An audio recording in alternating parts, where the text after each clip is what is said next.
بسم اللہ الرحمن الرحیم۔ اگر تسمیہ کے بعد مصنف صراحتاً تحمید یعنی حمد تحریر کر دیتے تو یہ زیادہ بہتر ہوتا، کیونکہ اس طرح ان مصنفین کے طریقہ کار پر عمل ہو جاتا جو اپنی کتابوں کی ابتدا میں تسمیہ اور تحمید کو ذکر کرتے ہیں، اور نہ کوئی مصنف پر اعتراض کرتا اور نہ کسی کو مصنف کی طرف سے جواب دینے کی ضرورت پیش آتی۔ یہاں کوئی یہ اعتراض کر سکتا ہے کہ مصنف نے تحمید ذکر نہ کر کے اپنی کتاب کو برکت سے خالی کر دیا، کیونکہ حدیث مبارکہ میں فرمایا گیا ہے کہ کلو امر ذی بال لا یبدأ فیہ بالحمد فہو اقطع، یعنی ہر اچھا کام جو حمد سے شروع نہ کیا گیا ہو وہ برکت سے خالی رہ جاتا ہے۔ لہذا مصنف کو حدیث مبارکہ پر عمل کرتے ہوئے اپنی کتاب کی ابتدا میں حمد کو تحریر کرنا چاہیے تھا۔ اس اعتراض کے درجہ ذیل جوابات ہیں۔ جواب نمبر 1، آپ یہ نہیں کہہ سکتے کہ مصنف نے حدیث پر عمل نہیں کیا، کیونکہ حدیث مبارکہ میں خاص لفظ حمد سے حمد کرنا مراد نہیں، بلکہ ہر وہ فعل مراد ہے جس سے منعم یعنی انعام کرنے والے کی تعظیم ہو، اور یہ حمد تسمیہ کی صورت میں بھی پائی گئی۔ اسی طرح یہ حمد اس صورت میں بھی پائی گئی جب مصنف نے اپنے آپ کو اللہ تبارک و تعالیٰ کا محتاج کہا اور اللہ کو ودود کہا۔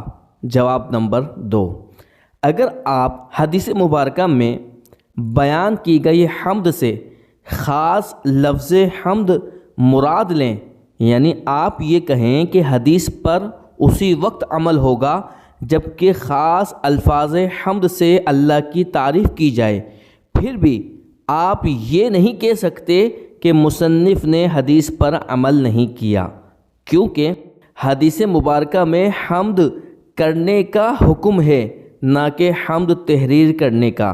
ممکن ہے کہ مصنف نے زبان سے حمد کر کے حدیث مبارکہ پر عمل کر لیا ہو۔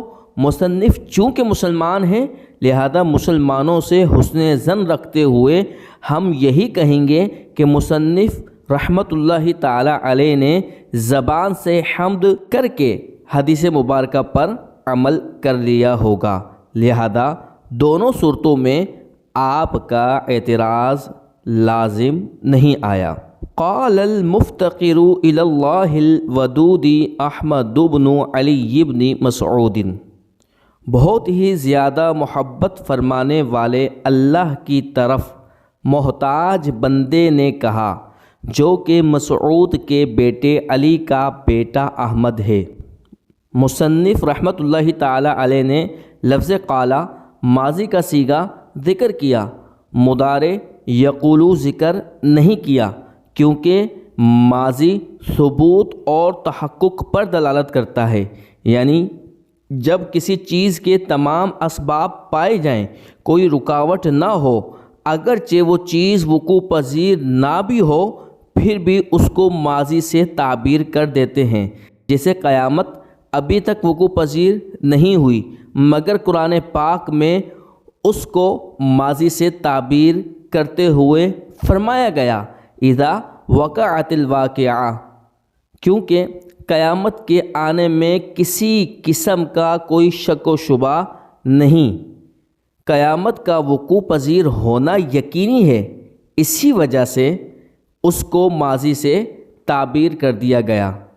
اسی طرح مصنف رحمت اللہ تعالی علیہ نے بھی ماضی کا صیغہ قال استعمال فرمایا، کیونکہ مصنف رحمت اللہ تعالی علیہ کو آگے آنے والی بات کہنے سے روکنے والی کوئی چیز موجود نہ تھی۔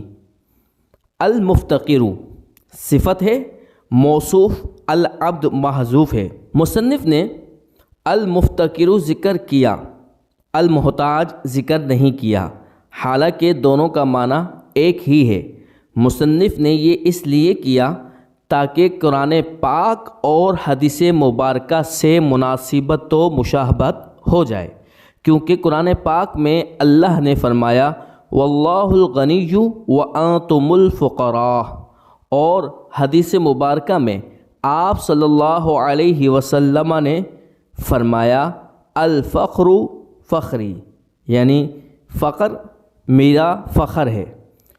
اس میں جلالت اللہ ذات باری کا علم ہے جو کہ واجب الوجود ہے اور تمام صفات کمالیہ کی جامع ہے، یعنی تمام کامل و اکمل صفات باری تعالیٰ میں موجود ہے۔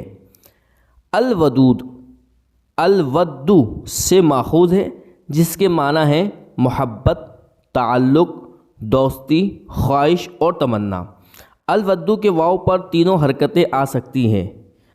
الودود فعول کا وزن ہے جو فاعل کے معنی میں بھی ہو سکتا ہے، یعنی اللہ وہ ہے جو اپنے بندوں سے بہت ہی زیادہ محبت فرمانے والا ہے، اور یہ مفعول کے معنی میں بھی ہو سکتا ہے، یعنی اللہ وہ ہے جس سے اس کے بندے بہت ہی زیادہ محبت کرتے ہیں۔ یہاں کوئی کہہ سکتا ہے کہ مصنف نے لفظ اللہ کے ساتھ الغنی ذکر کیوں نہیں کیا؟ مصنف لفظ اللہ کے ساتھ الغنی ذکر کر دیتے، اس طرح قرآن پاک سے بھی مطابقت ہو جاتی۔ مصنف نے لفظ اللہ کے ساتھ الودود کیوں ذکر کیا؟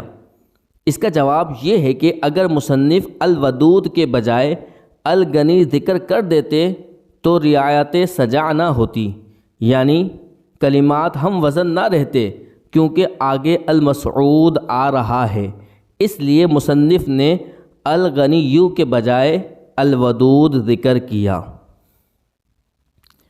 یہاں کوئی یہ اعتراض کر سکتا ہے کہ اگر کلمات کو ہم وزن رکھنا مقصود تھا تو پھر المحمود ذکر کر دیتے، اس صورت میں بھی رعایت سجع برقرار رہتی۔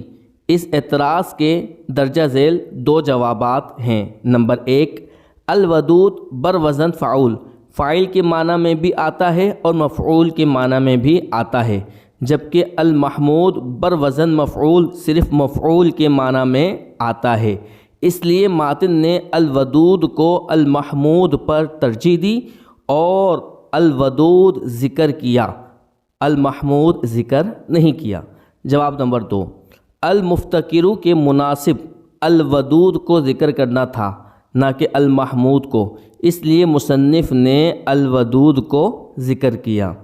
المفتقر یا تو مبدل منہ ہے اور احمد بن علی بن مسعود اس کا بدل، یا پھر المفتقر مبین ہے اور احمد بن علی بن مسعود عطف بیان۔